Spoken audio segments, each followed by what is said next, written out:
Good morning, everybody, and welcome to the Caithness Area Committee. This meeting will be recorded and will be available on the Highland Council website for 12 months. We'll move on to apologies. Have you got any apologies recorded? There's an apology from Councillor Mackay. Thank you. Yeah, thanks for that. And also, I'd like to record apologies from Executive Chief Officer Nikki Grant. Her intention was to attend this meeting and actually spend a couple of days up in Caithness, but unfortunately she's had to cancel. But she has said that she will be coming back to Caithness soon, so I hope everything's okay with Nikki. No other apologies. Move on. Declaration of interest. Has anybody got any declarations of interest to declare? Not seeing anything. The minutes of the last meeting were noted and approved at the council meeting in September. We move on in the agenda. I have to inform there's a couple of changes to the agenda. Item number 6 has had to be withdrawn. This is because there are outstanding matters around finance and property that require to be explored more fully in order to provide a full report. So that report will be coming back at a later date. There is also a slight change in item 5, which will be an update rather than an actual full report.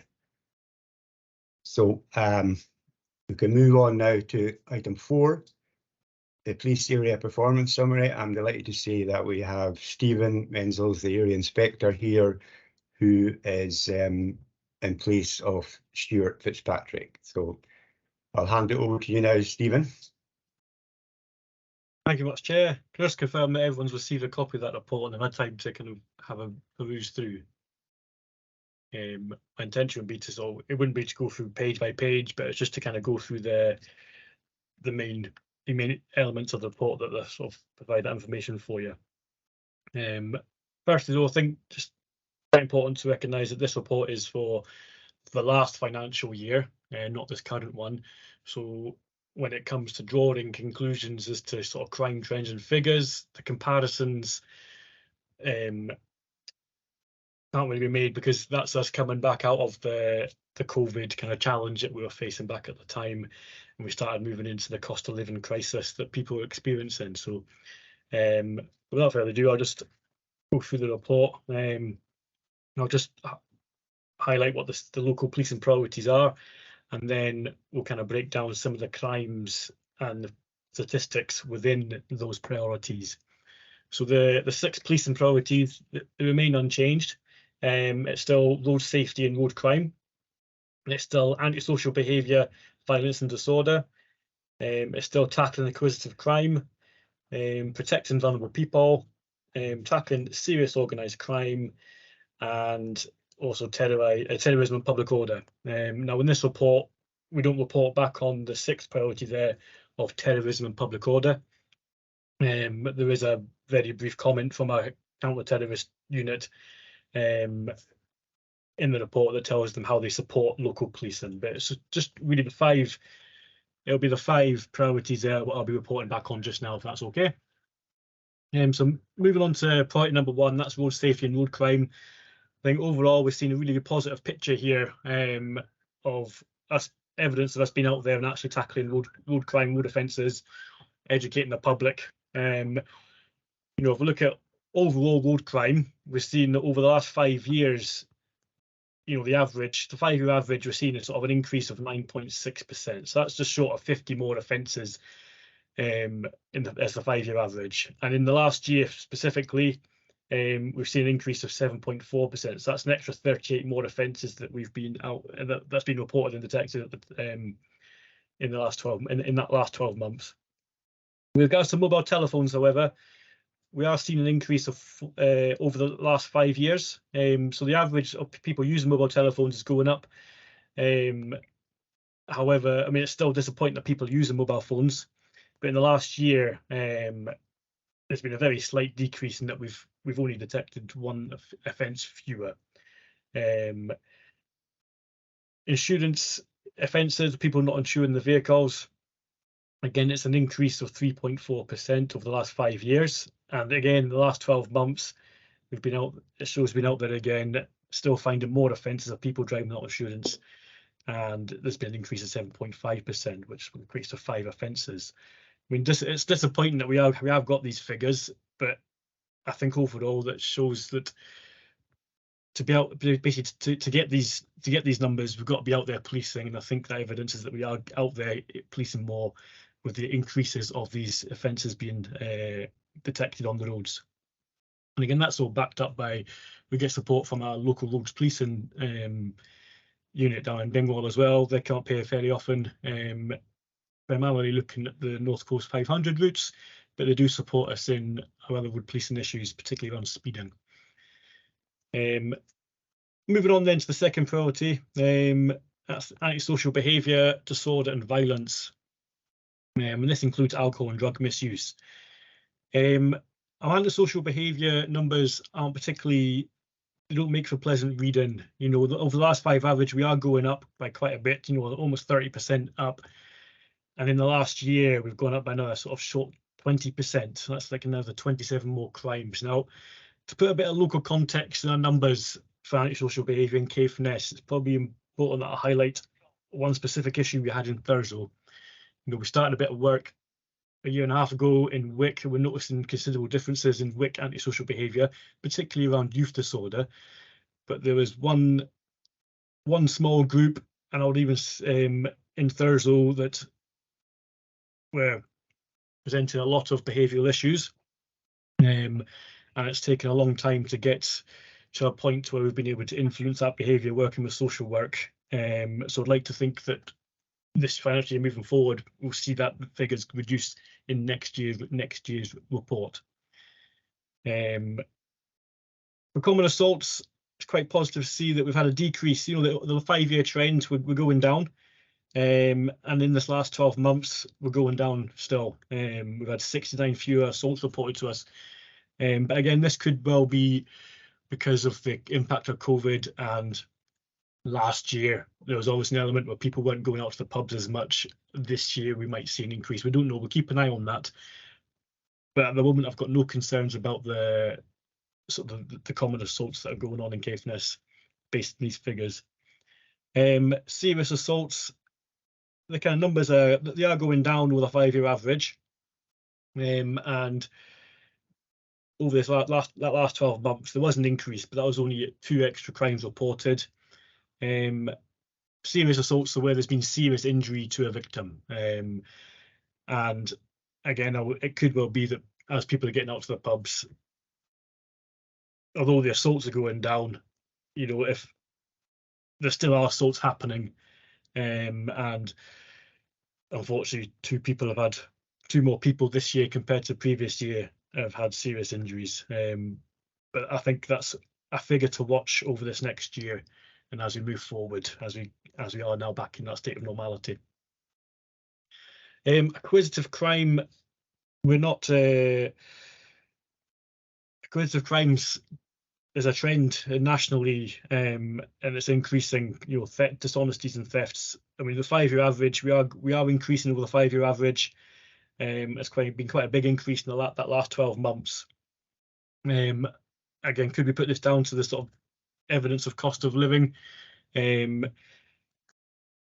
Shoplifting at the moment, that particularly this financial year, is getting pretty evident, and that's across the whole of Scotland. Hard to make a comment as to what's causing that at the moment, but we still do, although we are receiving reports in the press about certain divisions in Scotland not investigating some of these shoplifting offences. That's not a policy we've got in the Highlands. We still investigate shopliftings. We will still follow up on CCTV. And I think later on in the report you'll see that our detection rates are still quite good for shoplifting. Housebreaking, however, we are getting less reports of housebreaking. It's going down with a 5-year average, and that last 12 months has gone down again. That's quite a positive, quite positive there. That although dishonesties are going up, people's houses aren't getting broken into as much as they once were, and that crime type's going down. Frauds, big increase in frauds. This is more, over the 5-year average, we're going up over 100% for reported frauds to us. And again, it's gone up in the last 12 months again by 9 more crimes. It's a national trend. It's online scams. A lot of work being done by through like social media to try and educate people and to try and make them less vulnerable to online scams. The banking protocols in place, we're trying to protect people going into the bank and making transfers that they can't really explain. So all this work's getting done to try and improve the fraud situation and sort of decrease the amount of people become a victim to it. But unfortunately, it's getting these scams are getting more and more complex, and people are falling for it time and time again. That's the change of crime. I think it's moved into online space, and a lot of it's happening from abroad. Moving on to the priority number 4, and that's protecting vulnerable people. So the first one is about sexual crime. So overall, sexual crime over the last 5 years has been increasing. The reported crime to us has been increasing, and again, that last 12 months, that's been increasing as well by 79%. So a couple of things to be taken from this is we're quite happy to see that people are still reporting sexual crime to us, and we're seeing improved confidence in people reporting these crime types to us. I also want to highlight the way that we investigate sexual crimes is more proactive. So a victim will come to us to report a suspect of a sexual crime, and we'll obviously these crime types generally be one-on-one. So the evidence to charge is not often there. So to try and build a case, we'll kind of look back at the offending history of the suspect with previous partners. We could go back for years, and we'll try and approach previous partners and see if there's any evidence there. And if there is, we build a case, and it just adds further charges. So although we've got 42 more sexual crimes, this could well be an indication of the way that we actually investigate bringing up crimes that have happened in the years previous, going back so many years, and they're now being detected more recently because we're trying to build that case. So I'm not sure if it is an increased number of victims. I would suggest it's more an increase in the number of charges that we're able to detect from the way that we now investigate, but also an indication that people are coming forward and actually reporting this to us. So it's quite positive that we are getting more reports. As to whether that indicates that we've got a problem with people committing sexual crimes, it's probably too early to see until we look at the next few years. For domestic abuse then, again, we're getting a 5-year average. It's going up, and it's gone up by 11 more crimes over the 5-year average. But in the last 12 months, we've had 20 fewer domestic crimes. And again, this could well be indicated of, for a few years now, the way we investigate domestic abuse has been similar to the way we investigate sexual abuse, and try and proactively go back to previous partners. And I think that's having an impact on the way that how bringing the offenders to justice. And we've got control measures. Well, we've got measures in place now when people are on domestic bail, where we monitor, where we do unannounced visits to make sure they're not breaching the bail conditions, trying to protect the victims of domestic abuse more and more. So repeat victims of domestic abuse are probably getting more protected now than they ever have been, and that could well be an explanation as to why we're getting fewer crimes in this last 12 months, because the same victims are not falling victim to the same suspects again. Hate crime. So there's an increase over the last 5-year average, and quite a significant increase in that last 12 months of 15 more crimes. There is one incident that probably accounts for pretty much all that extra 15 crimes in that last 12 months. And that was a time in Thurso where there was multiple buildings that had spray paint on them with swastikas. I don't know if you remember that. Each one of them buildings accounted for one individual hate crime. So that would indicate to me that hate crime's increasing. It's that last 12 months. I would say it's holding steady. But again, we're quite happy that people are coming forward to us and they are reporting these crimes to us, and it is a crime type that we will prioritise to make sure the victims are not repeat victims. For serious and organised crime, it's the last priority that we'll put back on the stats for. We only look at the supply of drugs when it comes to that priority in this report, and we are seeing a reduction over in the 5-year average. We've got just six crimes fewer reported to us over the last 5 years, but in the last 12 months, there's been a further decrease in 2 fewer crimes. I don't think drugs is something that's going away. I don't think it's something that is reducing as a problem. I think this is more indicative of the ability we have in local policing to be proactive and proactively target people that are supplying drugs. It is still activity that we do,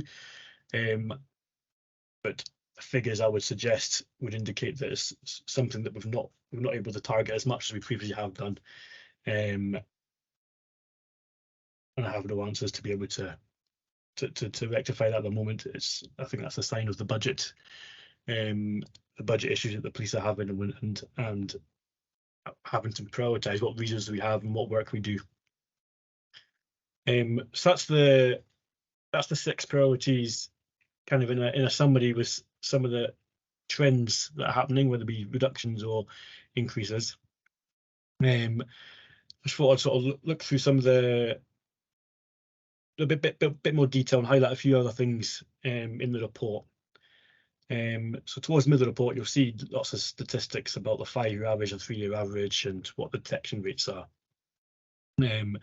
So drink and drug driving, for under road safety and road crime, we've got drink and drug driving offences. We're kind of remaining steady with the number of offences that are being reported over these sort of last few years. But obviously, it's a detection rate that really only gets reported to us when we discover it. So 93% of them are getting detected. It's a disappointing stat. It's something that we are driving towards targeting. The implementation of the drug driving wipes. We are seeing people still being caught regularly for drink and drug driving, and it's not going to go away. And we are still going to keep putting resources out there to try and tackle that. And I think you'll see over the last few months there's been various social media releases from North Highland about the statistics across the whole of the North Highlands, and it's something that we're still looking to publicise the numbers to highlight that it's still an issue. Speeding offences, yeah, the numbers are. We've got 17 more speeding offences detected this year, which kind of backs up that we are out there on the roads. Because to get 17 extra speeding offences, you've got to spend a lot more time out on the roads there to be able to detect that extra number of people. So it shows that we are out there more. Road policing are coming up, and we are tackling driver behaviour.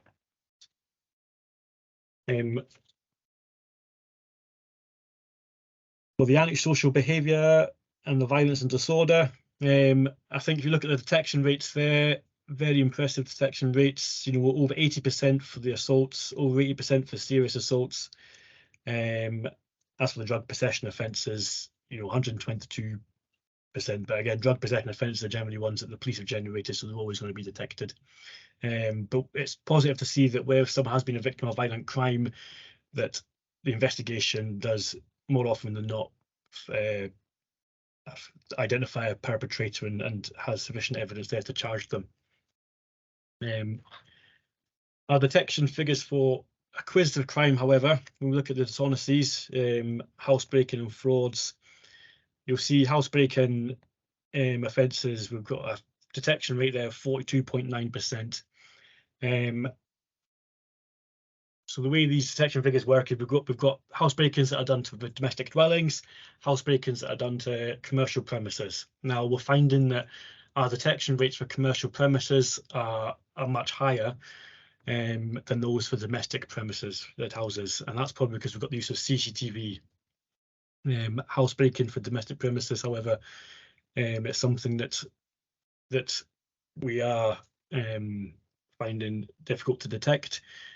Just the nature of the crime, people are getting more forensic aware now, and it's a crime that can, because of the forensic timescales, the submissions to the lab, it's one that can drag on for a good few months and maybe into the next sort of the reporting for year. So it's yeah, by the time the forensic results come back, the investigation's kind of almost dead in the water, and it's something that we're not able to bring forward. But where there has been opportunity with ring doorbells, we are seeing an increase in ring doorbells, and that's helping us detect people coming and going from the houses, and we are finding that we can bring these cases to a conclusion then. Theft by shoplifting, like I said, it's something that we are still investigating up here, and our detection rates, again, 86.7% for shoplifting over that 12 months. I think that's a really good detection rate for shopliftings. This year, in the next year's report, I'd expect to see an increase in shoplifting, judging by what's happening. But again, we will still commit to investigate these. I want to highlight the protection of vulnerable people kind of statistics to you there again. Again, our detection rates are quite good there for sexual crime. The detection rate is 62%. And that's, again, bear in mind, these sexual offences are generally one-on-one. Getting that level of detection rate is actually very good. Domestic crime, 73%. Hate crime, 75%. So a lot of work goes into the investigating these crime types, and I think it's evidence there with the successful detections that we do have. Missing persons, there's been a notable decrease in the number of missing persons that we are looking for, and that has probably come as a result of the children's care home no longer being used at the moment. Most of our missing persons now become vulnerable adults suffering with mental health conditions, and that's where we focus a lot of our time at the moment. It's responding to instances where people are in mental health crisis, requiring immediate kind of intervention, and it's the tides are turning in regards to how the police spend their time, and it generally is more weighted towards concern for people, vulnerable people, missing people, as opposed to tackling crime. Again, we are trying to liaise with all the relevant agencies and the partners and up at government level to try and find different strategies to be able to find a better balance, so that the right people at the right time at the right place are able to kind of help people in need, respect through vulnerabilities and mental health, freeing up police to be able to go in and actually tackle crime and bring offenders to justice and protect victims. And I think for the rest of the report then, it's there for your perusal. Like I said, I think the detection rates overall for most crime types are very good, other than our dishonesties. We do have a hard-working workforce up here. The numbers are maintaining at the moment, but they're not as high as you want them to be. But when they do get a report of a crime, they will throw everything they've got at it to give the best service they can to that victim and to the public. And I think from the detection rates, we're seeing overall a good performance. So I think that's all I need to present from the report there, Chair, but I'd like to open up if anyone's got any questions about that. Okay, Stephen. Yeah, thanks very much for that, Stephen. Just a couple of things before I open it up to the other members. delighted to hear that the shoplifting detection rate is very good, because there are, shall we say, things out in the public that certain police areas are not investigating that, and I'm really glad to see that that's not happening in our area. And also, the more reports is coming forward. Do you know what format that's in? Is it online reporting, or by phone, or in person? Just curious on that. Which sort of crime type you were talking about? It's just, you say there was more reports coming forward generally, you know. Yeah, but it's of our sexual crimes, and we're quite positive by the amount of sexual crimes being reported now, because it kind of indicates to us people got a confidence in us being able to detect them now. But we've also got self-referrals that have now opened up, where victims of sexual crime, if they've been a victim of sexual crime, they can go self-refer to the NHS, completely confidential from the police. They can get their forensic samples taken at the time by the NHS. NHS will keep that on record, and then over time, whether it be the next few weeks or the next few years, if the victim wants then to come forward and report that to the police, we then have that forensic evidence that could be crucial to bringing that offender to justice. And it's putting the power back in the victim's hands as to when they want to, or if they want to, report that crime. Very good. Yeah. Thanks for that. I'll open up now to members, and I see Andrew, Councillor Jarvie, has his hand up. I think you're first. Thank you very much, Chair. I've just got two questions that popped up in the report for me. First, on the driving offences, it would seem to me that looking at that table there, the number of detected speeding offences and number of detected drink driving offences are both around 50, which would kind of worryingly indicate that, to me, in Caithness, drink driving is almost as common as speeding. Whereas when I've just had a look at some of the other area reports, Inverness and the Nairn report, and in both of those areas, the rate of speeding is nearly 10 times the drink driving detection rate, whereas in Caithness it's almost even. So it's a little concerning that the statistics indicate either that there's a huge under-detection of speeding, or that they are actually equal risk. The second one that jumped up to me just came up in the missing persons report, where stated that in the past year there was 131 cases of missing people who were looked after children. That makes up 50% of the total number of missing person reports, which is an astoundingly high number for a small county.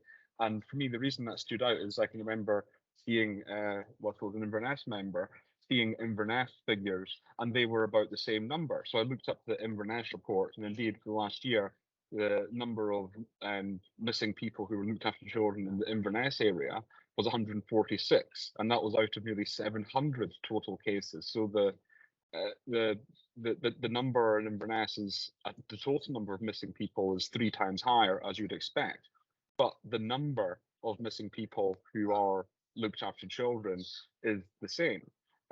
So I'm just wondering if are there any particular insights why this isn't working for young looked after people in Caithness. I can appreciate that's a council's responsibility, but it's equally these things are a very joint agency linked up thing. And I can recall in previous years, the police have certainly not stated blatantly, but certainly intimated that when it comes to missing people who are looked after children, that it seems to be that almost the go-to is the police rather than the council itself, because the council doesn't actually have the resources to deal with it. So I'm just wondering, is that indeed the case, particularly up in Caithness? Yeah, thank you very much. So looking at the offences reported for drink, drug driving and speeding, yeah, I would suggest that it's the under detection of speeding is the case there. I think the mechanics behind catching someone speeding, it's as if you do static speed checks, for instance, you're there, and it doesn't take much for the public to start warning everyone else that you're there. So driver behaviour is influenced while the police are there. So they might spot you to slow down, or or the amount of people speeding at that time because they've had early notice or early warning, they're slowing down. So speeds, detecting speeding, although we're out there, it's because our presence is there, we're actually actively influence that driver behaviour right there and then. Drink driving, that's something that, you know, you're out on the roads, you can see the manner of someone's driving, or when you're pulling people over for other offences or trying to give defects, you can then sense that someone's under the drugs or alcohol, and that then instigates the drink drive procedure. So I think overall it shows that cars are getting stopped by our officers. I don't think we can draw any conclusions about drink driving being just as bad as speeding. I just think the mechanics behind detecting each of them crime types or offence types is different. And one is you have an impact, immediate impact on that behaviour, and you'll not see that behaviour because you're there. And the other one is they can't hide it because they've already taken the drink, they've already taken the drugs. So that's probably an explanation for that one. For missing persons, yeah, it's looked after children. Have been the highest number of persons we have been looking for missing persons. You know, this is going back that sort of previous 12 months. When we did have a children's care home, we do have a number of children, because looked after children also includes those who are on supervision orders, but reside at home with their parents or family members. Yeah, the challenge for providing, there's a challenge to providing support to these children. I think, you know, without beating around the bush, it's probably indicative of withdrawal of services and availability of services in the Caithness area to sort of centralised areas. We've got children that, I think that there's a whole social economics, which you probably don't need me to explain, but that's my view, that there is no early support immediately available without having to travel, and that's a barrier for families, especially the families from my own personal knowledge of the children that we have been looking for. Although they go missing a lot, we find them and put them back to their parents. That follow-up is not instantaneous. So it could well be that they could be reported missing 4 times in one night, you know, and these will factor into the figures. So the figures are somewhat difficult to interpret in that respect, because it could be the same child going missing time and time again, multiple times on the same night. So I find it difficult to kind of draw any kind of conclusions from that, but I would say centralisation of services is probably a factor here. Okay, are you okay with that, Andrew? Yeah.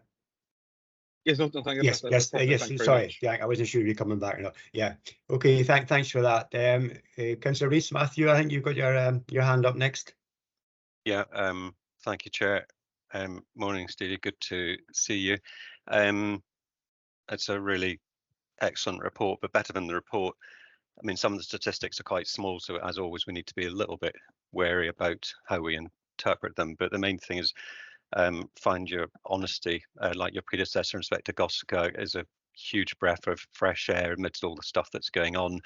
I've got a number of points, and in a way, I think that this report is going to become more and more important over the months and years as we're assuming that the cuts to your service continue. It's essential that we are able to scrutinise what the police are doing and what is having to be effectively cut. And I, at the beginning of this, just, you know, what I see and what I hear from people about the service the police are providing, there is nothing but admiration and support, tinged with concern about the thin blue line. And I noticed one of the comments you just made just now about drugs, and again, it's your honesty that is impressive, that you're not, I think you inferred, not able to target them as effectively as before because of the lack of resources. I wanted to ask about several things. In the introduction to the report, which I know was written by the Chief Inspector and not by yourself, in the final paragraph, again, talking about budget cuts, it says there may be restrictions on some of the technology that's rolled out, and I'd be interested to know what you've what that is probably referring to. I suspect it's body-worn video, which is a fantastic tool or weapon for protecting officers from malicious allegations, and also for speeding up the whole court process, because the video can't lie. So be interested in that. Also, I make no apologies for this, on the question of finance, could you briefly, do you still have the ability as the local inspector to authorise overtime for simple mundane things? For example, a report that someone's going to be drink driving in an hour's time home from the pub. You need officers to stay on duty in order to watch for that vehicle to see if it moves. What is the situation with overtime? At a recent presentation by the divisional commander, which again was extremely straight speaking and honest, I think he inferred that overtime was being cut by about 2/3 or something. It was a sort of gigantic, breathtaking figure, the size of the cut. I'm aware that in Caithness you've been spared the staffing cuts that are taking place elsewhere.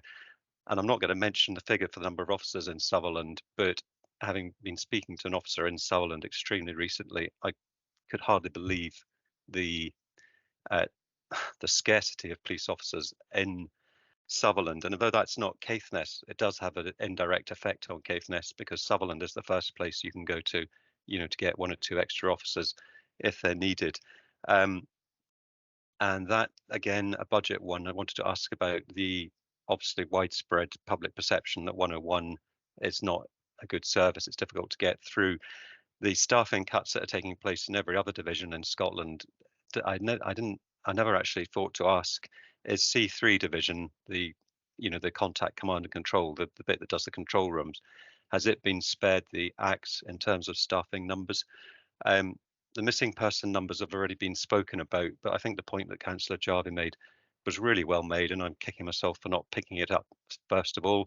Inverness obviously has a very substantially higher number of frontline officers than Caithness, and yet they're dealing with approximately the same number of missing person calls, and that just shows the, if you like, the inequity or the extra workload and the strain that's being placed on our officers dealing with this incredibly high number.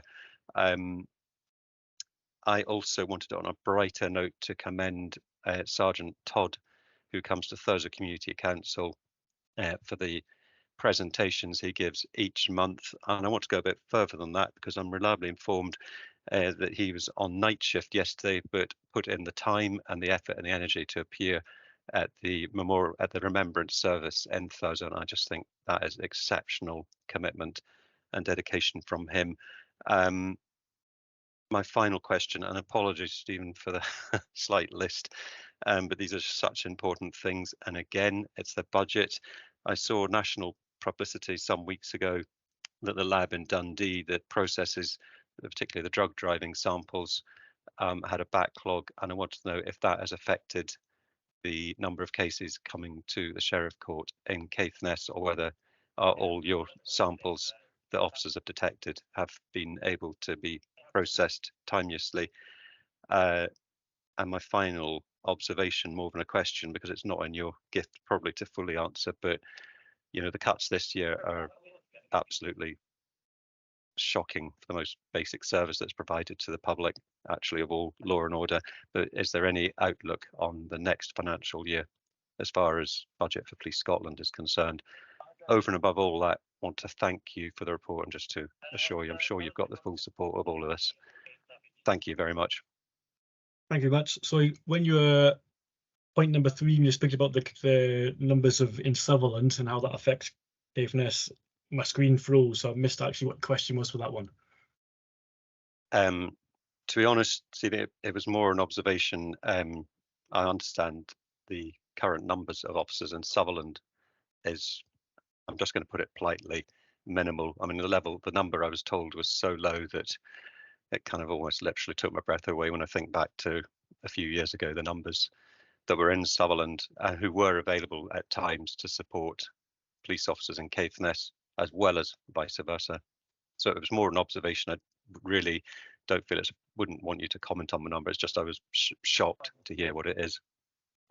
Yeah, no, thank you much for that. I'll just go through each of these points. So, with regards to the implementation of technology and how the budget's going to sort of impede that, you're right. It's trying to prioritise the budget where it needs to be most. So a lot of these, although I don't know which technology kind of projects are going to be impacted, there are things in the pipeline where, like, the body-worn video was going to be getting rolled out, and also we had the process of people being able to submit video footage to us, and we then had some sort of portal gateway system where we can then put it straight to the court without having to go through the rigmarole of sending it away to get put onto a disk for a viewable format. So these are kind of the two big kind of technology projects that I'm aware of. But I would imagine that with the budget restrictions, these are going to be on hold or prolonged because we need to prioritise where the budget goes to make sure we still provide a good service to the public. Regards to authorising overtime, so yeah, clearly we have to be careful with how we spend our budget, and overtime is a huge expenditure for us, and it has been for a number of years. So at the moment, any planned overtime, it's been the case for a while, it needs to be authorised by a superintendent. So if we're forecasting our staffing, we've got some absences through sickness or training, then the superintendent will authorise overtime, and he does. He authorises that overtime. If we're looking at planned operations or planned policing activity, again, we need to look at, he needs to sort of balance out the actual sort of immediate need for that and whether we need to spend that overtime, and they looked at it a bit more closely. However, on the day, operational inspectors, whether me on a day shift or whoever the duty inspector is for back shift, we still do have the ability to approve overtime, and this is for like reaction to ongoing incidents, you know. And if it's if it supports operational policing, then yes, we will authorise that overtime, and we always will, to make sure that the public is still getting that service when they need it in their sort of immediate times of need. When it comes to officers going away for travelling, for courses and these kinds of things, then again we need to look at, that's the superintendent to approve that, what's the impact from not going on the training course, and weigh up the need for it as to whether we've got to approve them to go on that course and pay the overtime for them to travel. But yeah, there's a lot more scrutiny over it, which quite rightly should be. Okay. But we can still respond when we need to, and we can use it overtime when we do. The point about Sutherland beat numbers, officer numbers sort of being reduced. Yeah, every division across Police Scotland have had to bear the brunt of losing posts, and each division in their own right have had to work out where these posts are being lost from. As you quite rightly said, Caithness have been left alone as with the numbers that they've got. That's all well and good, but it's still trying to fill the vacancies is the challenge up here. But if we still have the establishment to be, when we're fully staffed, to have them officers, we're having to look at ways to combat that across the division, and it's been done by breaking down beat barriers, beat boundaries. You know, just because you're an Inverness officer doesn't mean you can't be sent to a call in Dingwall. If you're a Dingwall officer, doesn't mean you can't be sent to a call in Alness, and you know, all over the force. So we are seeing that there's a bit more into beat area working in times of need as well, and that's what's helping both boost our staffing, I suppose, in these where we've got capacity in one area, we can bring that resilience across to another area. Yeah, 101, that is still a bone of contention that gets flagged up to myself by many people. Locally, we are trying different ways to engage with the public and allow that interface with us without causing too much extra kind of spend, and that's all coming under that confidence in policing in which kind of project that's going on with SPA.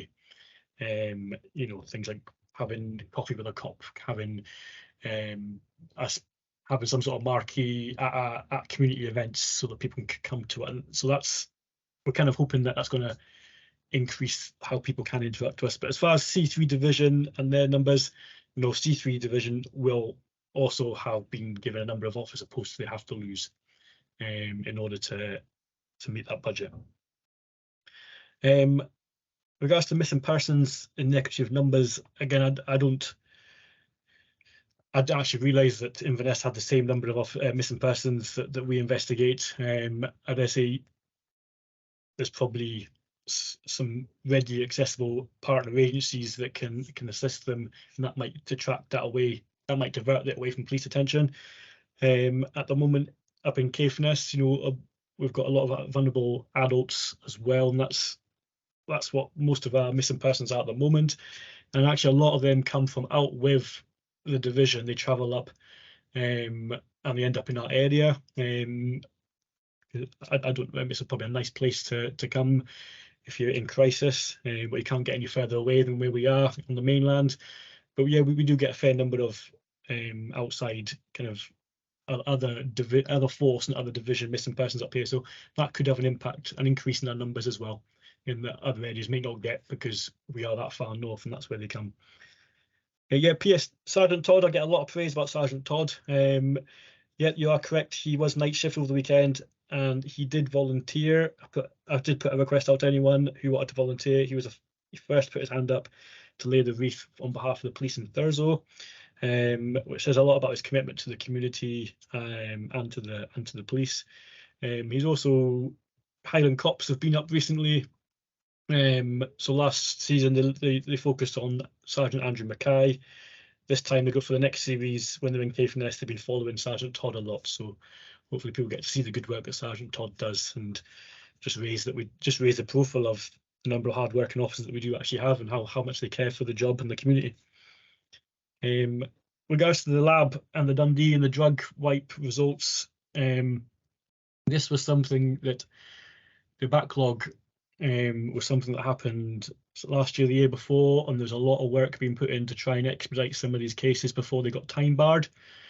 I am led to believe that that's no longer a problem, and we are seeing timely results coming back now. People who test positive for drug wipe, they get the bloods taken, and they are coming back in good time, well before any time bar, to bring that case to court. So I'm not aware of any current issues. The only one I'm aware of is something that was a previous issue that. But we are getting many drug cases coming through still, drug driving, and the reports are going in. So unless you're aware of something more recent, I'm not aware of. And I don't have any information about the financial year ahead or next year for what the budget's going to look like. What I do know is that this recruitment freeze, you probably see a bit of confusion at the moment. You've got me plugging the fact that I'm looking for people to come and work in Caithness, and I want people to apply for it. And almost immediately we're putting out a message to say that we're not having a recruitment freeze for the next intake in January. That's a message that we're going to try and sort of resolve. We still want people to apply for Caithness. We still want people to go through the application process, because that temporary freeze is only just to see us through to the next budget. Come April, we anticipate that there's going to be the next intake of probationers. So we will try and resolve that conflicting messaging, and for those who want to apply for policing in Caithness, get them in, get the applications done, get them through the selection process, so that when we do open up the doors for training again, they can be one of the ones first in the door again. So that's something on the pipeline. Excellent. Thanks very much for that, Stephen. Move on to Councillor Mackey now, Stu, and you've got your hand up. Thanks. Thank you very much, Chair, and thanks, Stephen, for outlining the report. I think a lot of the points I was going to be made have been made by my colleagues. The only thing to just pick up on is, I think, as one of the most disappointing things that we raised in your report regarding the hate crime statistics, and specifically the fact that that it can be attributed to one act, although done multiple times. I find it a really, really difficult one. I don't think any of us in Caithness, when we were elected, would think that we would have hate crime that's going on in the streets. We often feel that we're quite sheltered away from these things. It's really, really disappointing to see that actually we're not in that respect. And I am a fundamental believer that I know when it happened, there was a suggestion that people didn't know what it meant, and that folk were putting up these signs and with a degree of ignorance to it. I think it's actually the complete opposite. I think these folk know exactly what it means, and I think, given the events that we've got going on today, I think it just compounds it. And I'm conscious that for that community, which is incredibly, incredibly small in Caithness, you can actually count it by the number of families, let alone the number of constituents. Really appreciate that, it has been highlighted. It's not brushed under the carpet. It's dealt with the severity that it has been. And I think, as you've noted in terms of the statistics, also, find out, quite frankly, who's doing it and bringing them to task for doing that. So do appreciate that massively. Just a kind of question on hate crime, and apologies that I'm going to bring in parallels from what's going elsewhere, Stephen, because I know we've had an awful lot of stuff going on nationally where hate crime has been mentioned quite a lot, and I know the Metropolitan Police have been given quite a lot of grief actually in recent weeks for not intending or not arresting those or individuals or groups, and the fact that they seem to use a kind of sounding board for what breaches or what they think breaches that kind of quite high bar when it comes to either hate speech or hate crime. Just really interested to find out from yourself, what does that look like from a kind of Police Scotland perspective? Because not that I'm trying to show bias or anything, but I know on a number of occasions where I think the Met have chosen not to arrest, and therefore there's not going to be any sort of prosecution. I know a lot of people have been slightly confounded because they would have thought it would have actually been quite cut and dry, that it did sound like hate speech to them, and certainly members of the communities affected believed that. Just really interested to know from a kind of Police Scotland perspective, have you been given those sort of parameters or the lines as clear as they possibly can be? Because I'm conscious this is a ever moving thing, and the lines seem very, very, very fuzzy to me. But thank you very much. Yeah, so hate crime is definitely zero tolerance approach from Police Scotland, whatever form it is. Particularly in Glasgow, we're seeing huge increases in sectarianism and how the robust way we're dealing with that. I think the issue we have is some of the incidents that are going on, not so much in the Highlands, but elsewhere in Scotland. It's mass scale disorder. So the decision making around having people arrested, it's that's entirely for the operational kind of commanders on the day to make that decision, but it's not something that we just ignore. They've got the whole evidence gathering teams that will video record it, people committing crimes. I mean, we're not going to detect we're not going to be able to sort of detect it all, but generally there will be follow-up, there'll be investigations, they'll be looking to identify people who were involved in that crowd, and then in the aftermath we'll go back, do the investigation, and where the evidence is there, then we will go back and charge them. There will be a lot of people that will get away scot-free because the pure sort of logistics behind that and the anonymity that being in a crowd helps with, but it is definitely a zero tolerance approach to hate crime. It's something that gets flagged up. If it happens in the Highlands, all hate crime gets logged on the divisional commanders report, so division commanders are aware of it. We've got the preventions interventions kind of team that will get flagged up for them, and when there's any sort of intervention or immediate support needed to victims, they can offer that. And we've got a hate crime champions embedded in our local policing teams, who, if they want, if victims want referred, or if they want, they can, or local cops want information or advice on how to tackle a hate crime, then they're there to offer that advice as well. So we've got some good mechanisms there to really demonstrate our commitment to tackling hate crime and have it as a zero tolerance. There's no place for it, and that's the stance in Police Scotland. Okay, Stephen, thanks a lot again for that. You okay with that, Struan? Yeah. Yes. Absolutely. Yeah. Thanks, Stephen. Thanks, Jeff. Thanks. Yeah. Yep. And Jan, I think you can, Councillor McEwen, you can have a final question here. Right.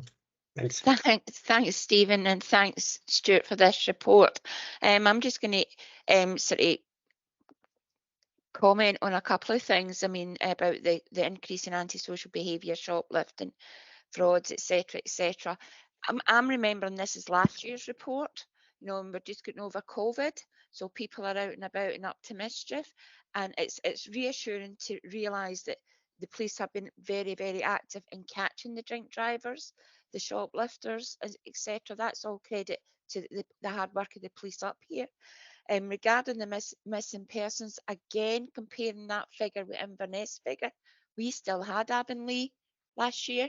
So, the missing persons would be a lot of the children last year. You might find next year's report, Inverness, will be a lot higher because they have all the children that we used to get up here. Now down there, and I know there is concerns about missing children down in Inverness now, so you'll find their figures are increasing. Again, the drink driving is obviously, you know, the reaction for COVID as well, out and about, and it's good to see the police are catching up with them as well. The budget cuts are actually brutal, but they're brutal all over for everybody. One of the things I wanted to actually ask you, do you have a figure for the police officer spent in, you know, dealing with mental health people out of hours that should be going to other services, what your resources are for that, and also the resources spent for police officers giving evidence in court, you know, using up our police resources and these things. It's comforting to know that our police officers haven't been cut. And another thing I want to comment and praise you for is I have actually been out and about recently quite late at night, you know, well, late to me, and I have actually seen the police officers in the area driving about, you know, so that is comfort. I've seen them more visible. Not so much through the day, maybe because I'm never out much through the day, but at night recently I've been out quite a lot, and I'm comforted to see the police officers out and about. So if you could maybe give me a wee figure on the resources used for mental health and time spent for court issues. But I just wanted to bring up about the missing persons, because it's all credit, but it was last year's report. You'll probably find a difference in this year's report. Thanks, Stephen, and thanks again to your officers for all the hard work, because I know they're working very hard. Thank you very much. Yeah, missing persons, we'll just keep an eye on how that looks over the next year or two to see if that has made a difference. I think to comment on that is the social work approach. Residential care, I think it's more now that they're looking to prioritise providing that, keeping families together. So the people like children on compulsory supervision orders, if they're at home, there'll still be classes looked after children. So if they are reported missing, it'll fall into that figures as well. But we'll see how that goes over the next year or two, I think. In regard to figures for spends on mental health and court, so that's a difficult one. If it's overtime and counted because of it, that's an easy figure to get. However, to try and work out the spend and the figure, the cost for officers' time while they're on duty dealing with mental health incident is not something that we can really accurately gauge, because we don't have an accurate way to monitor that happening. There's not like a tracker to say how much time did you spend that day. They'll go through it now and again to kind of see how our statistics, or to see how we're spending our time, but it's only for short periods of time, so we can't really. I don't think it'd be possible to gauge how much time's actually been spent dealing with mental health concerns, because most of it is done while officers are on duty. It's just that we're not able to then have the officer available to respond to the next crime. Of course. Regards to court, that's something that we're looking to address at the moment. There is a function now on our rostering system where if someone has been cited for court, they update it to say what time they got stood down from the court and confirm whether if they gave evidence while they were there or not. So that's something that they're really pushing now to try and get us to use, but again, it's still quite a new process, so that we won't have any figures at the moment until next year when people are using it to see how much time was spent in court, and that can give us a figure then. Okay, Stephen, thanks very much. I see there's a couple of hands up. I'll take Councillor Rosie now, Carl. Thank you. Thank you, Chair. First, apologies for my late arrival. I'm having some IT issues. I just dropped it a minute ago, so apologies for that. Good morning, Stephen. Thanks for your report. I would echo the comments of my fellow members, and I'm sure public, and our support for Police Scotland and everything you do. Just something that interested me that I saw recently was around the figures confirming that every one of the 605 homicides committed in Scotland since 213 had been detected. And I think in the same report, it said the latest statistics also showed that the number of homicides committed in Scotland continues to reduce. So it's something interesting around there. It'd be good to get your opinion on it. We often hear debate about, centralisation and Police Scotland being formed away from area police forces. But that one really caught my attention, and just what are we doing differently to understand those figures. I think it's quite interesting. There's not always good news. We see some of the high profile stuff around Met Force in London, the abduction of Sarah Everard, and there's been some wrongful conviction cases. And I understand, and I'm just trying to get some parallels here so we can get an understanding. But when you look at other, I think there are 6 area forces under special measures just now. But coming back to the initial point, just on homicides, it'd be good to get an understanding on what we're doing differently there, if you can. Thank you. Yeah, so from a force-wide perspective, I haven't got an accurate answer, but from a local's perspective, I'm not seeing that we're doing an awful lot differently. I think it could well be enhancements in DNA kind of technology, I suppose. We didn't have any homicides in the reporting period here, but we do have one in Caithness for this financial year that we report on next year. But we've also have a number of sudden deaths where the circumstances have been somewhat needing looked into further because it's not clear cut. And the response to these are the same, that it's you got a good early oversight from a senior investigating officer, and they direct the investigations, and literally all hands on deck to make sure we've got this adequately resourced and that we are chasing up all the early evidential leads that are there available, preserving as much as we can until we get a better idea of actually what is it we've got, what does the evidence say that we have, where that then becomes something that's become suspicious. Then we do have the support of the major inquiry team, and they're a team that we've got dotted around the country, and they do travel and they spend days up in the areas where the incident has occurred, and again under the oversight of an experienced SIO, and that's I think, and that's the way we've kind of been investigating homicides and deaths that require sort of further investigation for a long time now. Okay, Stephen, thanks. Matthew, as long as it's a quick question, I'll allow it, and then we'll have to move on. Thanks. Thank you. It is a quick question. Actually, first of all, the statistic that Carl's just mentioned, it's remarkable. The homicide detection rate, it is exceptional. I suspect it's partly the creation of the National Force does enable assets to be moved around at short notice quickly, is one of the strengths of the new organisation. Going back to what I was asking about earlier, it is a quick one, Chair. The cuts to the Contact Command and Control C3 division.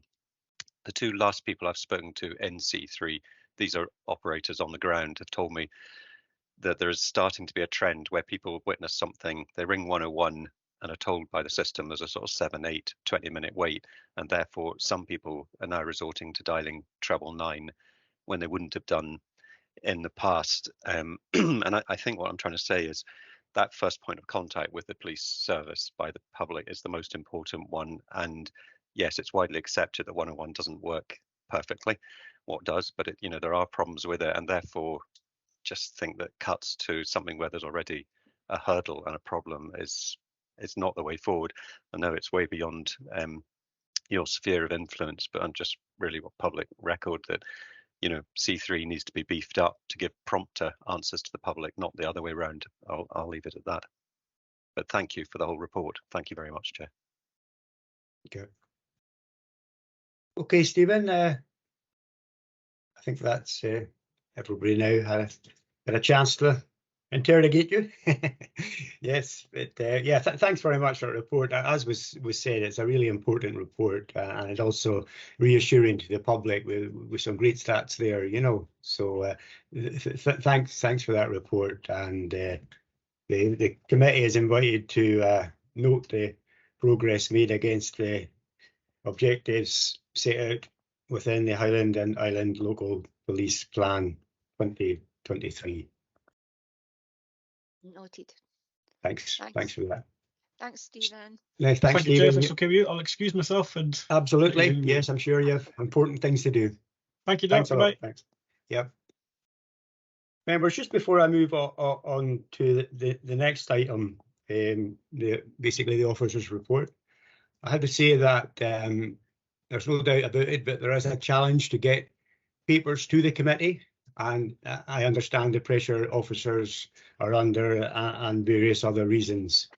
I think it's something we need all to work at to get the reports to the committee. I know Councillor Bremner was very helpful in supplying a list of possible things, and I would just like to remind that all members have the opportunity to suggest things that could come to the area committee. So I would certainly welcome that. And it is, I think it's a problem that I've heard happens in other areas, getting reports to the committee. And it is worth remembering that this time last year, the committee had to be cancelled due to the lack of reports. So I think certainly that's not what we like to happen. But looking back over the agendas of the area committee over the last few years, there's never really a huge number of reports on, but I think it is important that we do get reports to come to us. So I welcome any suggestions to improve that situation. So we will now move on to, which is really a good news story, but I won't spoil the report. I'll hand it over to Rory now, if that's okay. Thank you, Chair. I'll start by acknowledging my part in getting the report in a little late, and apologise to the committee for that. But you're correct, it is a good news story as far as it goes for benefit to tenants. So today I'm presenting a report on the Wick District Heating Project, specifically around housing installations and connections to the Wick District Heating Wick District Heating Scheme. I won't read the report out in detail. Members, I'm sure will appreciate that they've taken the time to read it, but I will pick out on a couple of highlights.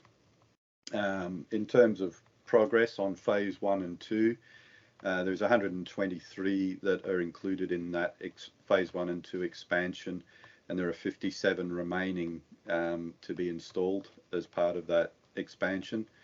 In terms of the benefits to tenants, the area of Wick Pulteney Town area where this scheme is focused is noted in the Scottish Index of Multiple Deprivation as being within the 20% most deprived areas, and some of the indicators are in quite severe deprivation. So being able to provide a affordable heating scheme to tenants in that area, I think is a significant benefit, and it's one that we should be quite focused on delivering. In terms of the connections that we've made so far in phase 1 and 2 of the expansion, I can say that 49 households are on universal credit or housing benefit. 24 households have the head of the household is over 55. The majority of those households are in receipt of benefits. 3 households have had major adaptations over the years, which is an indication that there's health concerns within the household. So, and there's 5 single-parent households as well. So, all of these demographic issues. Pardon me, I've just dropped my paper. All of these demographic issues point to the need that these households find themselves in, and so I imagine that access to the heating network would be quite welcome in those circumstances. In terms of the potential expansion of the project, the next phase is dependent on some infrastructure expansion in and around the local area as well. So it's surrounding streets from where we're already working. So that's like the likes of Upper Dunbar Street, Kennedy Terrace, and Seaforth Avenue.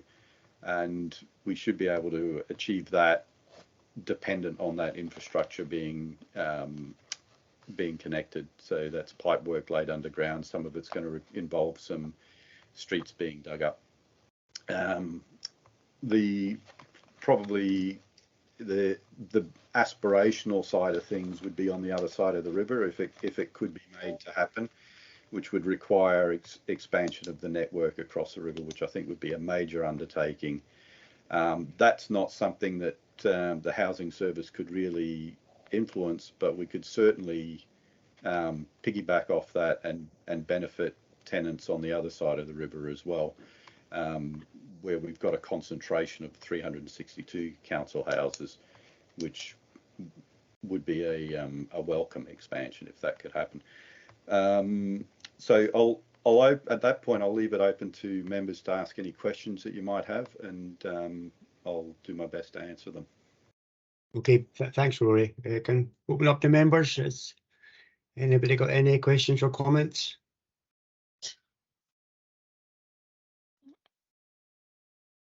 Councillor McEwen. Oh, sorry, was that a hand up there? Yes, sorry, and it's fell down again. Thanks, Ron. Thanks, Rory, for the report. And it is a good news story because the benefits I've heard from constituents regarding this heating system is absolutely amazing. They're all happy with it. I've just one wee quick question for you. We have quite a lot of void houses over on this side. Would this heating system expansion go into the void houses that would maybe help get these reallocated? That's a really good question, Councillor McEwen. Your members will be aware that in terms of demand, Caithness is quite unique in that it's got in certain parts and on certain housing types, there's low demand, and sometimes that leads to some real challenges with the local team allocating. It is a piece of work that we're looking at in terms of whether the heating system could make a significant difference, and it is worth pursuing that for the cost of making an installation. It's probably dependent on whether the existing heating is gas or electric, because if we were to take the risk of changing the heating at void, we would probably want to do it at the minimal cost at the void turnaround.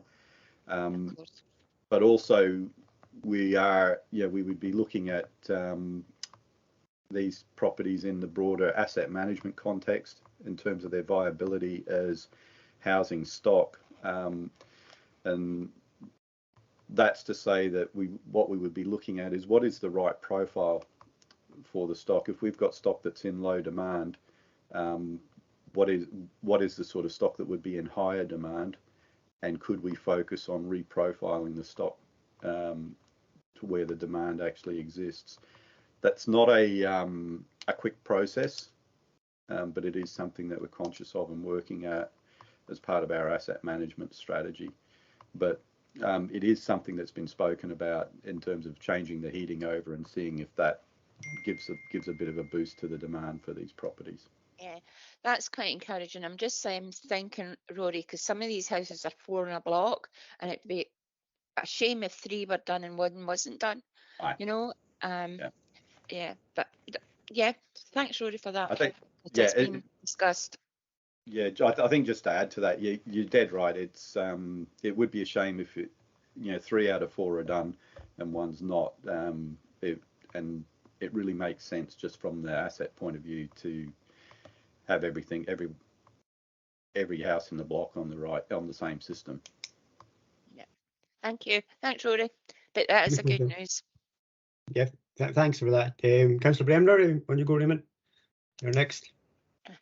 Thanks, Rory. I felt it was really important that this paper comes to the committee because of the benefit that it's going to, that it has been bringing to the people, to the tenants of Wick, and also what the future might be. But there's a much bigger picture here, which is briefly alluded to in the paper. There's also a lot of other things that the project team are having to look at, as Rory is aware of, and that is the fact that it's as well as the void properties which might benefit from this, and therefore that could be one of the influencing factors to reducing the void properties that we have. It's also a benefit to those who are not tenants of a potential benefit to those who are not tenants of the council, because they are owner occupiers of previous tenanted properties of the council. We have the ability, in like a block of 4, it could be the case that you have that's 2 that's owner occupier. You in a street of 10 terraced houses, you can have half of them that are owner occupier. So it's hats off to Ignis, who are working away at that as well as part of the project team to be able to roll this out. But it's also one of the things that we're looking at is to make sure that we get it to, well, try to incorporate as many commercial buildings as possible. That kind of helps stacks up the cost. But also where this project could actually roll out to, not just the other side of the town in Wick, but to the potential for other places in the county and indeed the Highlands, and the project team is actually looking at that as well. So there's a lot more information that's not actually in this paper at the moment, but what I was looking at, that's because I was really keen that we concentrated on the good news factor for Wick and concentrating on what that project is looking to deliver in Wick itself, before we look at the expansion and the concentration of other areas. Rory in particular, we've looked at the risk factor. The more that we introduce tenants and properties to one particular source of heat, then if something goes wrong with that, what are the options with these properties? But it is the same kind of risk, as I understand it, with any, if it was gas in the gas field, if it was electricity in the electricity supply field, with a power cut, you have the same situation. So it's the same kind of risk factor that you're managing in ways, in certain ways, going forward. And I think the project team are really, really keen on making sure that we minimise that risk. We had the chief executive there, along with others speaking, and Gren, who are the overarching body for Ignis. Their senior executives were at a recent meeting as well. So I think that there's a lot of potential there. Everybody's looking at how that can be expanded. I know that Brian Dodds came along as well. He's there because of the Wormley project in Thurso. So I think this is just such a good news story, and we need to keep an eye on how we roll this out and make sure that we do it as quickly as we possibly can, and make sure that the tenants are engaged, the community is engaged, and we understand that, the benefit that this is going to have for those who need it most. Rory, thanks very much for mentioning about the profile of a number of the tenants and a number of the people who are benefiting from this. It was something that I was particularly keen on getting, because I think that's really, really important to understand that what we're doing here is actually bringing a real benefit to those who need it most because of fuel poverty, because of the cost of living crisis, and this project, sooner rather than later, thankfully, has started to bring that benefit to their doorstep. I think some thought that it was never going to change for them, and now they're realising it actually is. They have got an awful lot more money in their pocket to be able to help them look at mitigating other issues of poverty because of the work that we're doing here. So thanks very much, Rory, and pass that on to the rest of the team. Yep. Thanks, Councillor Bremner. I'll make sure. I think that was all comment. I didn't detect a question in there, but I will make sure I pass that on to the team. Yes, thanks for that, Councillor Bremner. Yeah, very important. Carl? Thanks, Rory. Good morning, Rory, and thanks for your report. Probably the same as Raymond. I don't have a question for you, but it would be just, highlighting it's a fantastic initiative, this one. I was delighted to be able to get the opportunity to visit last week. It's a problem we've been pondering our minds with regard to fuel poverty for years now, and this is a really meaningful solution. I think someone maybe just to mention something different to some of the. I think we've got to congratulate wider departments in the council when you look at local heat and energy strategies as well. Absolutely fantastic, providing the solution we've got in this paper. But we know that we've actually got to reduce energy demand. That's one of the chief targets of us achieving our net zero ambition. So, with local heat and energy strategies, it's about insulating homes, and again, it's reducing costs and making things more efficient. So there are some fantastic just tranches of work ongoing, not only in the Highland Council, but increasingly, I think we see better cooperation and collaboration from renewable generating companies.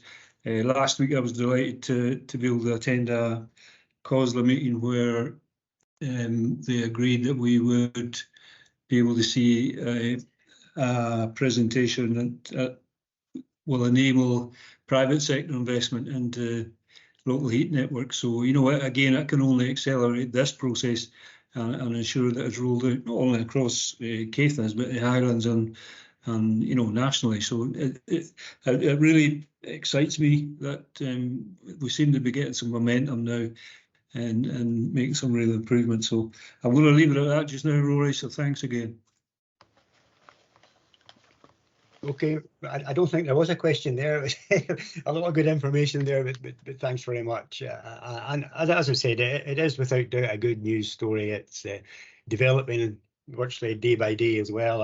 And I think you did mention the Warmley situation over in Thurso, and we are hoping. I've been involved with it, as other members have been involved with it, and it's got potential moving into even heating the school and the college and even the new hub, the NHS hub.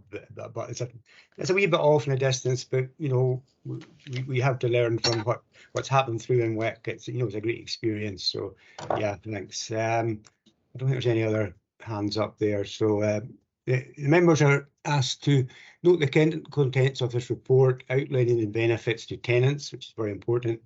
Note the progress for phases 1 and 2 of the district heating expansion project, and note the potential for further expansion of the domestic heating network depending on the infrastructure expansion and connection of public buildings.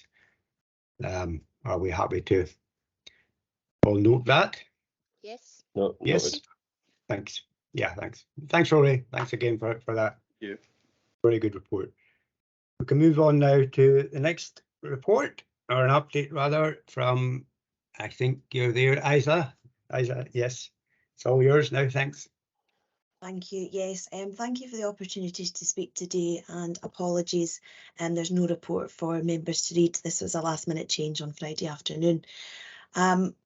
It's fortunate that follows in behind Rory, in all honesty, because what I have to say expands on the information that Rory gave you. As people have mentioned already, Highland Council faces some of the highest levels of fuel and extreme fuel poverty in the region. Energy Action Scotland recently actually indicated 1 in 3 households in Scotland are classed as fuel poor due to the cost of living crisis. So What can we do as a council? We need to look at ways that we can secure external funding to maximise the support for households across all the tenures who can benefit from energy efficiency upgrades to their home. As the council, we're looking to focus on a fabric first approach so that we can offer maximum benefit to Highland residents. So today I'm going to give you a little bit of background of the current external funding that we've got, looking at collaboration opportunities and what we're looking at for future programmes. I'll just start by saying as well that for the Energy Efficient Scotland area-based scheme, we've actually been delivering that for 10 years and 24% of the installs have been in the Caithness area, over 1 to 10.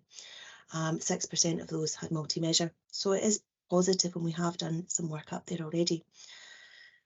The energy efficiency measures that we're looking to take, as I mentioned, we're looking at a fabric first approach. So we're looking at wall insulation, whether that be external wall, cavity wall, internal wall, the lofts, and then moving on to an air source heat pump, solar PV and battery storage. We are also looking at connections to district heat networks, and we'll touch on that in a little bit. All the energy efficiency improvements that we propose will in most cases improve the energy efficiency performance rating, the EPC of the property, which helps householders reach compliance with Scottish Government standards and contributes towards the net zero. The current funding that is available to the council is designed to target fuel poverty and improving domestic energy efficiency. So we've got the Energy Efficient Scotland area-based scheme, which is short abbreviated to ESABS. This is funded by the Scottish Government. It's available to Highland owner-occupiers and private rented tenants for council's tax bands A to D.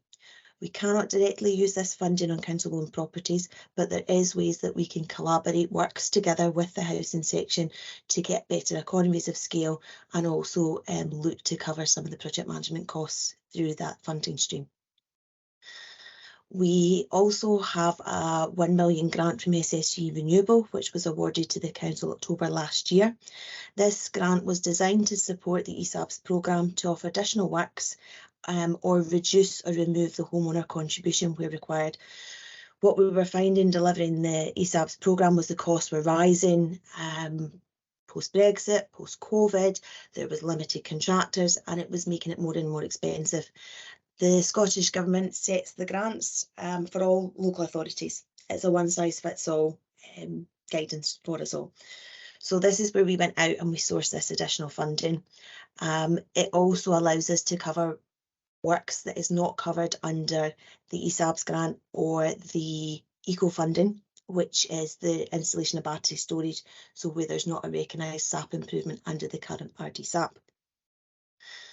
There is opportunities as well for the SSE Renewable Grant for us to expand on that, because what they're looking to do is help private owners and private tenants who are classed as extreme fuel poor, and it's looking to meet where there is shortfalls in existing funding streams. So if there's works that we can't cover somewhere else, we can look to use this funding source provided the household is eligible.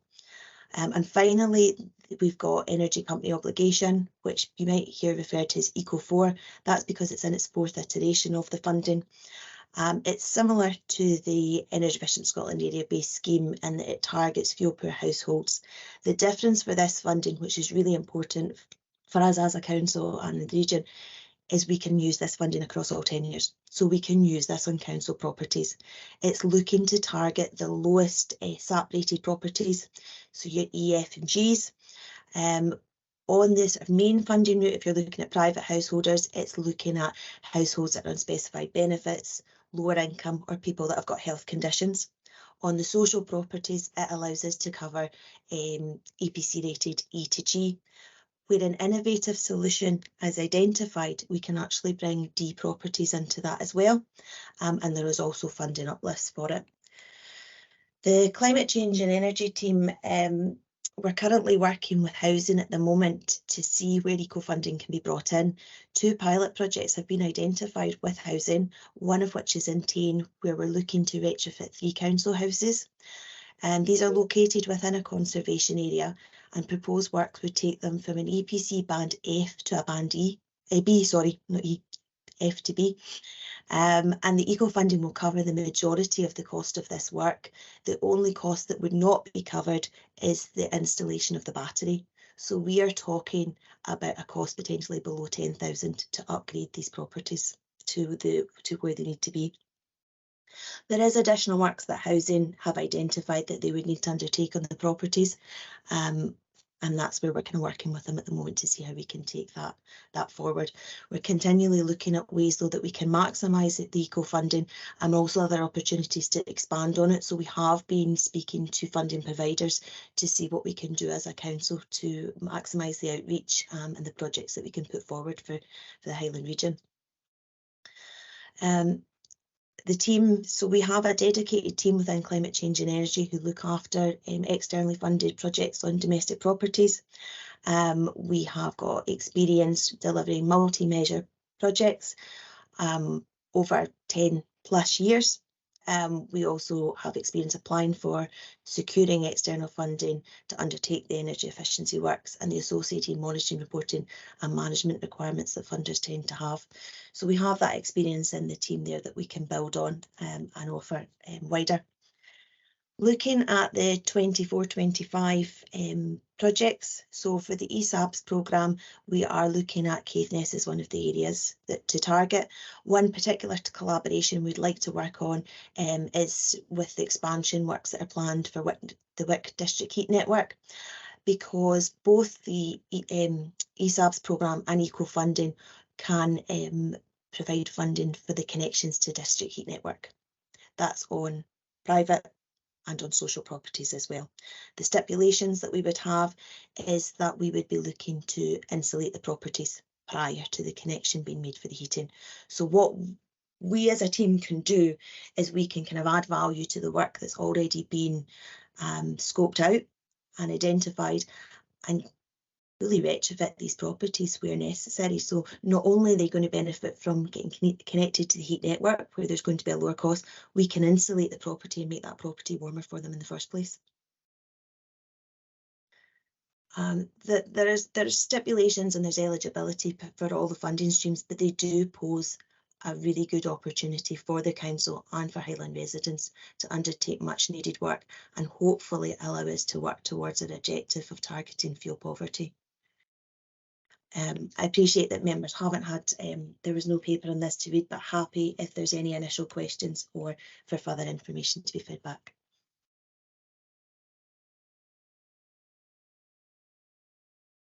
You're on mute, Ron. Sorry. Yes. Thanks very much for that. Councillor Bremner, you've got your hand up.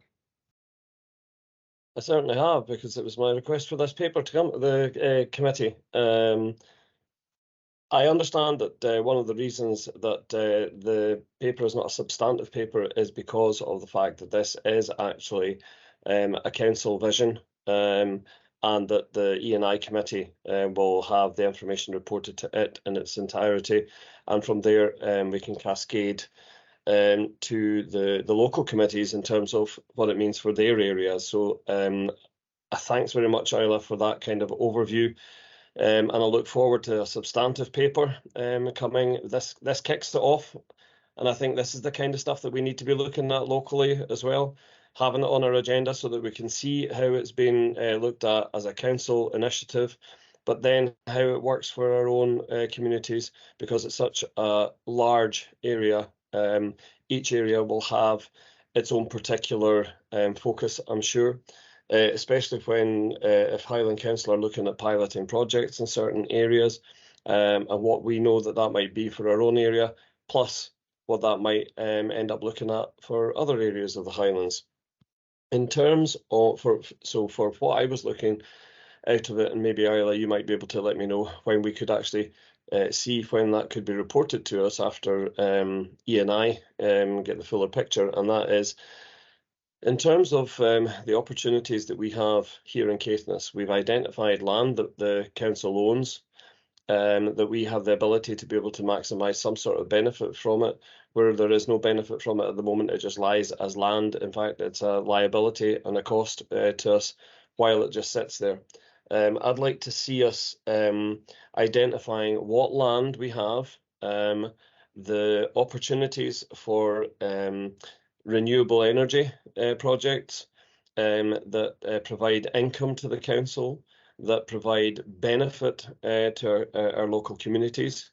Now, that's not strictly meaning that the income to the council will be income that's ring-fenced specifically to a local community.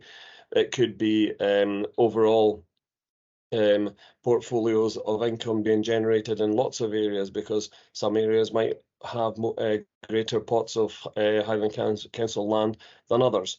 And, you know, so we need to have a consideration in terms of how that will look and how that would work for us.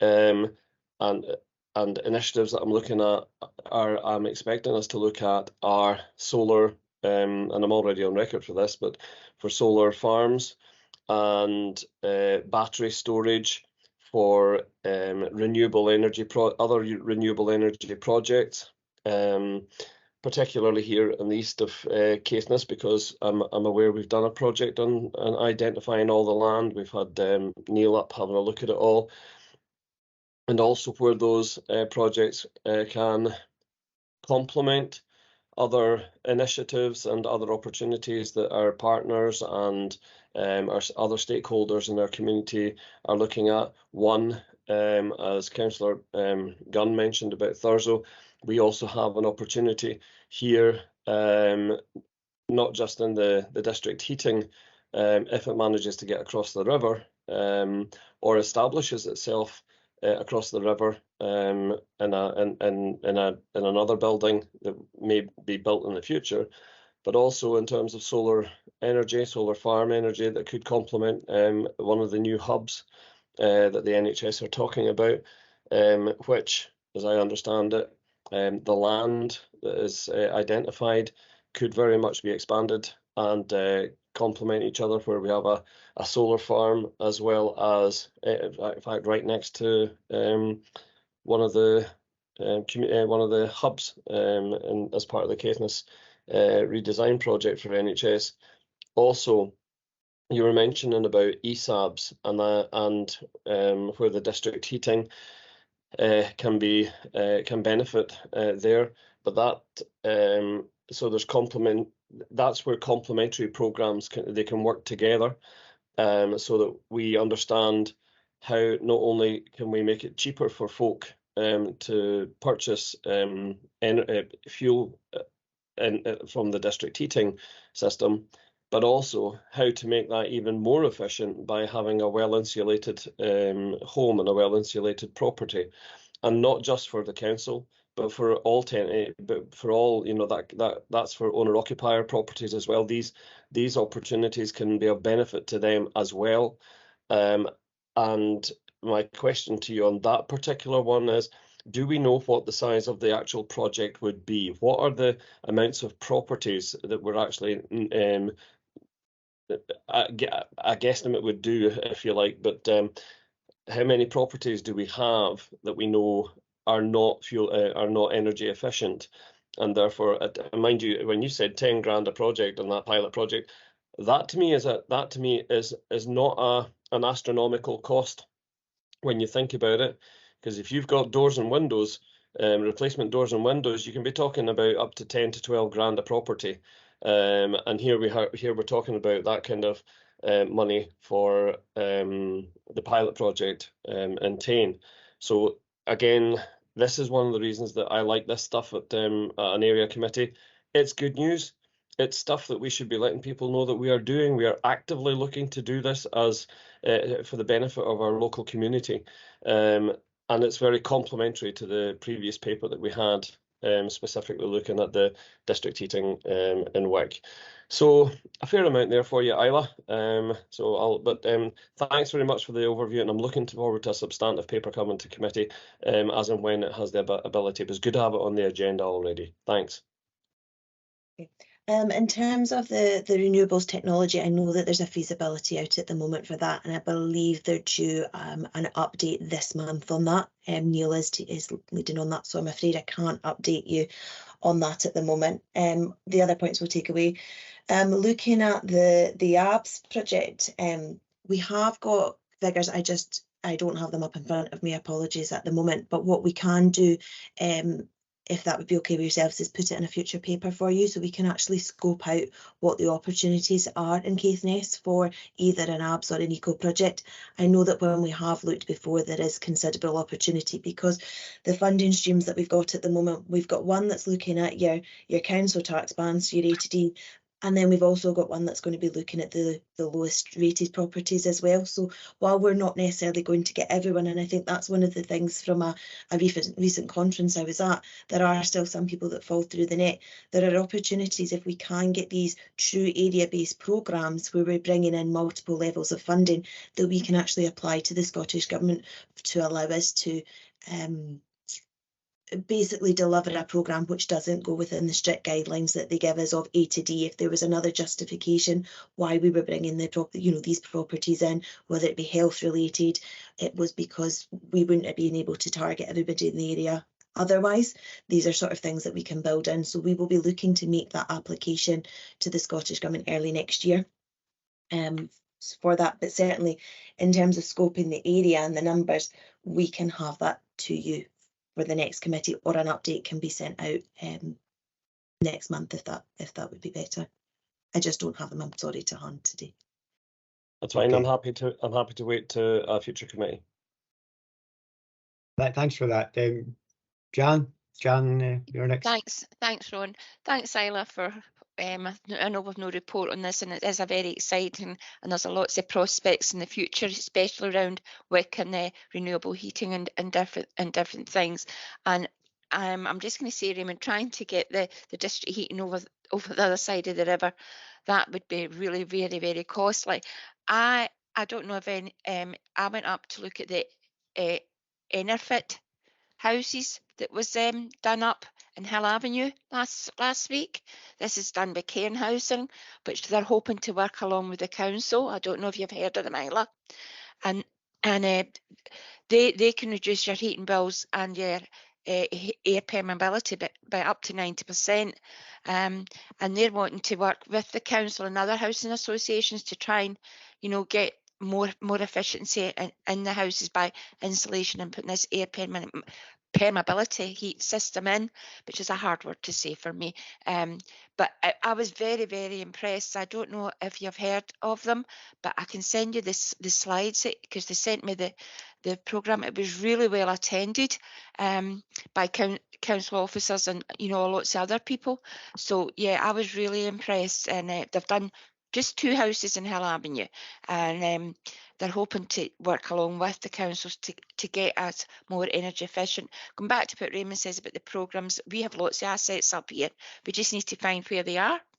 These pieces of ground, I mean, I'm sure there are loads of them, and for like solar panels or battery storage units, or even our own wind farm. I'm sure we've got enough to put our own wind farm up. I mean, everybody else is doing it, so why can't we do it? To just generate income, because we need the income, we need the funding. Sorry, the funding and the income to take all these projects forward. So I'll be interested to see what your next report says. But thanks, Isla, anyway, and I'll send you that just for. Okay. That'd be great. Thank you. Thanks for that. I look forward for your planning application, Jan. Well, yes. I could have a windmill in my garden. Yeah. Okay, thanks for that. Carl, I think you're next. Thanks, Rolly. No surprise that I get excited when I hear these conversations, just because they range of opportunities. Daily, my routine when I wake in the morning and I read my news feed, there are new ideas, and I think that's almost a challenge in itself. It's a range and the scale of opportunity that is at our disposal is massive. The pleasing thing for me is that through Climate Change Committee, we're at a point of producing a paper, and there's a lot of detail around that. Raymond, I heard you asking the question about the size of projects, and you mentioned what land we have. There's already a huge amount of work that's gone before. We deliberately had a keen focus on developing a strategy, and we're even today we'll be working towards our producing an action plan for that. But trust me, there's a huge amount of work ongoing. Just to give you some substance and hopefully whet your appetite, the same manner as mine, but there are already, Neil Osborne and his team have done some work around solar is one good example when you asked about land, Raymond, because we've got a lot of land available, but figures on the returns for that, if we invest, are really impressive. So that's the type of information we're hoping to take forward to the Climate Change Committee and hopefully Council too. And just when you're mentioning wind farms, we've already had discussions around shared ownership with one company in particular where they absorb the risk rather than Highland Council. And some of the returns on these things are really impressive. So I think there is undoubtedly exciting times for us. It's how we do it. Just because we share scale and number of opportunities, we've got to take our time and get a due diligence in and make the right decisions. But it's thinking about, just to give you an idea of what we've got to think about, you always try and balance it around the net zero implications, because even if it doesn't matter what fuel source you speak about, there will be a negative side where you've got to have a positive mitigation. So that's some of the considerations that we need to have, So just going back to thinking about hydrogen, we haven't mentioned it as a heating source today, but we know that there are pilot projects ongoing. So these, we will be able to provide a range of options if we so wish in the Highlands. So transport's another one where we spoke about fuel poverty, but we understand the issues with transport in the Highlands. So we've already introduced electric buses as a council, and we've got to focus on expanding a network around EV charging in the Highlands, and that's another part of a paper we're hoping to produce fairly soon. So I guess it's not getting too excited and making the right decisions, but it's quite a nice place to be in, and certainly I know Isla, having listened to you recently at the last committee we had, and people like Ronald McDonald, where we saw software being developed, it's really impressive stuff where we're leading the way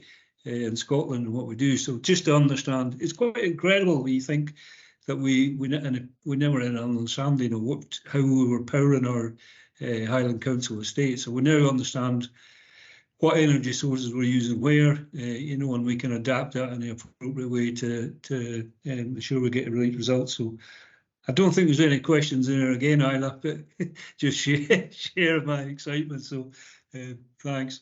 I think if it's okay for me to just quickly come in, what Councillor Rosie was saying there about the data and what Ronnie's team had, within my team, we're actually looking at taking all the domestic properties. So we get an extract in, it's an access database, and we can use it in Excel from Energy Saving Trust. And that's based on the EPC information for all the properties. Some of it's actual, some of it's modelled. We know there's limitations in that data. So we've actually spent quite a lot of time within the team going through that information, cleansing it, going through the housing records as well for their stock assessors so we can update the tenure. And we're using all that, we're then feeding into it from the work that we've done, and we're looking to put that in Power BI, which is the platform that Ronnie's built the modelling benchmarking on. We're looking to have the domestic property information in that as well. And then we'll be able to report on it and see where the opportunities are a lot faster than the sort of manual steps that we're going through at the moment. Hi, can I just come back in here as well? It's all very exciting and very, very, reassuring that we are on this. But I would just wonder if these things could progress a bit quicker and more efficiently, because I'm just worried we missed the boat. Highland Council should have been on this years and years and years ago. With renewable energy and sustainability, we should have been on this. This would have been a great income for us.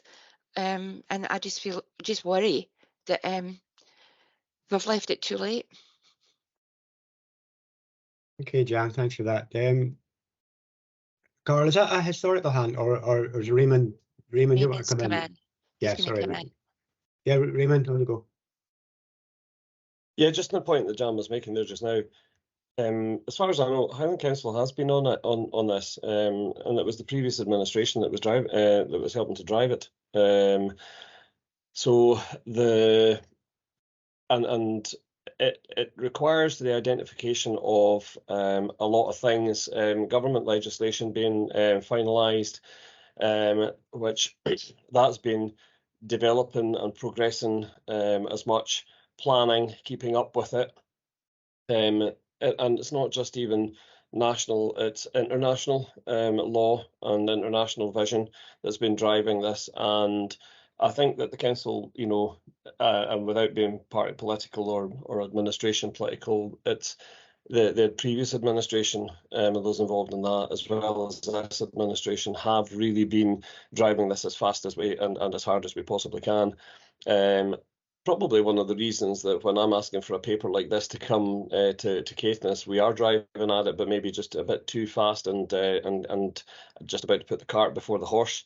And there's loads of initiatives that are out there, actually trying to identify them all and to trying to identify all the funding streams and the funding supports. I'm sure Isla takes your team all their time actually trying to keep up with all of that. So a kind of maybe Jan, one of the benefits that we could get if there was a kind of one source that we could go to that has all the initiatives and all the funding, all the funding sources together, so you know which one can actually best fit the projects that you've got right throughout the council. So it has been very much on the agenda. It's been a lot of learning, a lot of fast learning, because technology, in terms of what we're actually talking about just now, is changing and adapting and progressing as fast as some of the initiatives that we're trying to chase down. I totally agree with you, Raymond. And this is what we're trying to keep up, and we need to keep up a lot smarter, because these initiatives, our initiatives, will be outdated the time it's taking, you know, to come to an action plan from the Climate Change Committee, you know, and strategies and this, that, and the next thing. I just think we could be a bit smarter at getting to a total project plan and get it moving forward quicker. It's just my opinion, you know. I know that it was the last administration. I don't want to be political because I wasn't a part of it. And it's the whole of the Highland Council, it's the whole of the officers moving this forward and working expeditiously to get these things, because we need the revenue. We need our budgets. You know, we've no money. We need the revenue in, so we need to move these things forward to get some money into the Highland Council, so we can actually take other projects forward. So it's just my way of thinking. We need to spend money now to get more money in. So delaying all these initiatives and data collecting this, that, and that. We need to take a leap of faith here and get some, you know, get these projects on the go. Just my opinion. Jan. Okay, Jan, thanks very much for that. I don't have anything else to add to. No, I think, and I was just going to say, in terms of funding, within my team, there's 3 people and 1 person that does 12 hours that we're running this on the domestic side of things. I know that we've got Stuart Miller in the wider team. He does look at funding opportunities. It needs more, as Councillor Brimner was saying. I think as well that when some funding opportunities do come up, there's a short time frame on them, so we don't actually have long to be able to see what that funding is and how we can take that through to a project. And that's where there's the requirement to have almost projects that are on the shelf that we can take forward, be that on a domestic or a non-domestic kind of stage moving forward. And I think that's, as a council, the way that the direction that's where we're looking to go towards, and how we can do that and align it up. It's a lot of different ways of working. We need to be working the services closely together, and we are taking steps to do that. And just unfortunately, it's not always the quickest. Exactly, Isla. You need all these projects ready to go when the funding comes in. You know, if not, we miss the boat. So. Okay.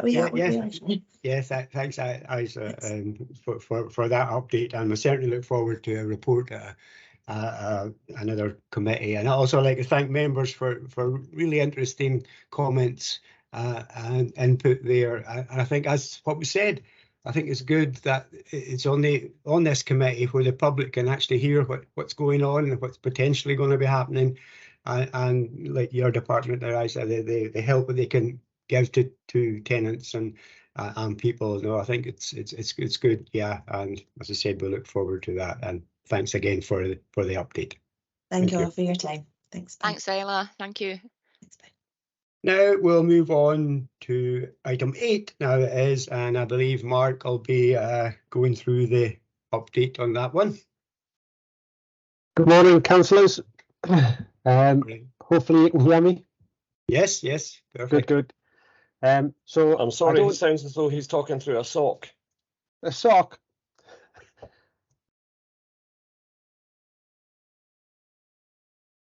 No, we've lost you now. Is that any better?